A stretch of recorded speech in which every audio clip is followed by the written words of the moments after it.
It is absolutely frigid outside. We had an exceptionally cold night last night.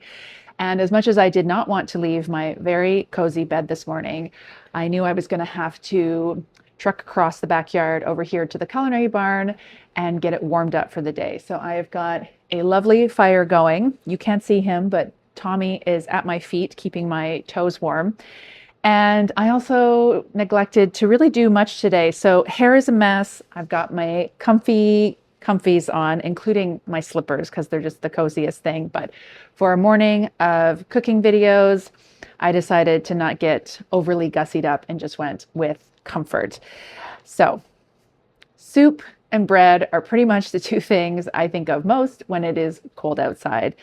Ideally, I don't want to have to leave the house. I want to be cozied up in the reading chair or on the couch with a magazine or a book or the newspaper and have a nice hot bowl of soup and a nice piece of fresh bread slathered in salty butter.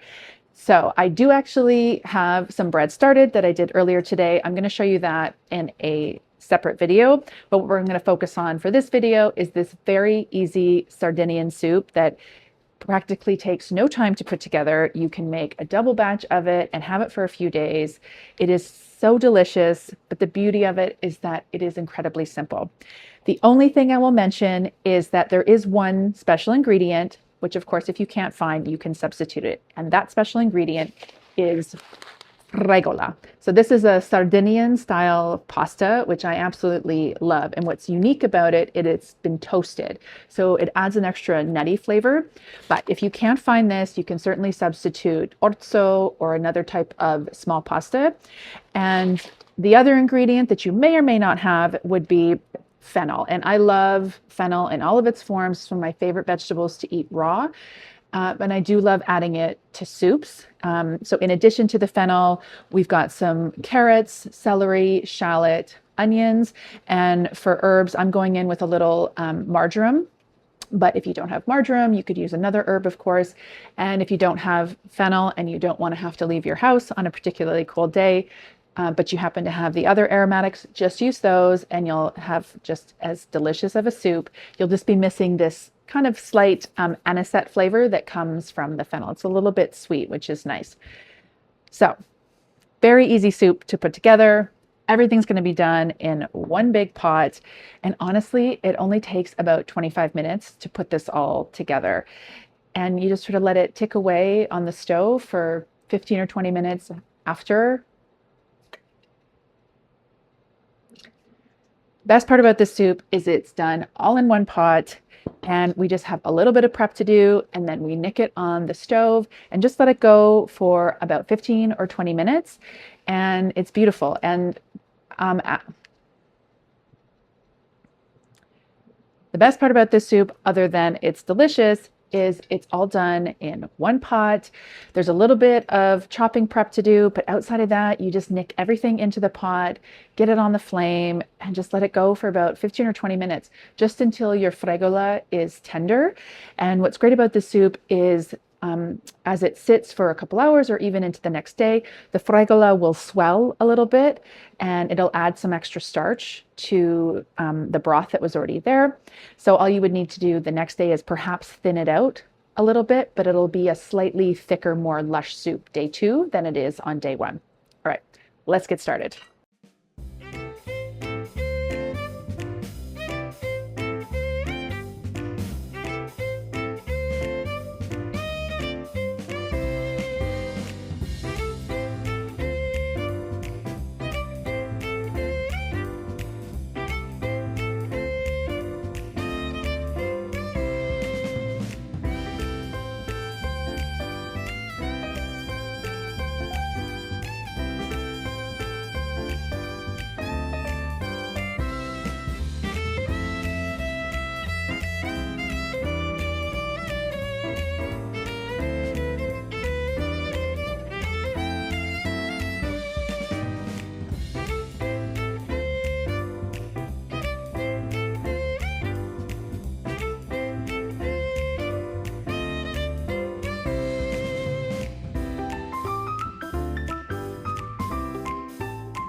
All right, the soup is done. Kitchen smells amazing.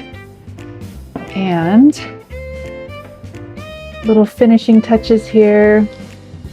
It's just perfectly creamy, but still loose and soupy, if you will. I'm just gonna give it a little taste for seasoning.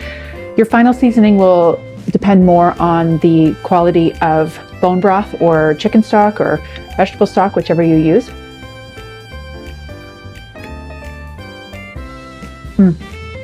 It's just like the biggest hug. The Fregola just has a little bit of a chew to it. It's got a slightly denser texture, and you do get that slight hint of nuttiness from the toasted Fregola. It's so delicious. So finishing touches, a couple of beautiful ladles into a big bowl. And this is just the humblest of soups.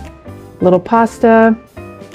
I added in some Romano beans at the end. Just one more little spoon there. And then I've kept some of the fronds from the fennel, and these are completely edible and they just look beautiful. So I'll just do a few of these feathery fronds on top. And then this is perhaps gratuitous and unnecessary, but some Parmigiano or Pecorino certainly won't hurt anything. And then let's go in for one final bite. A little Fregola, a little Romano bean.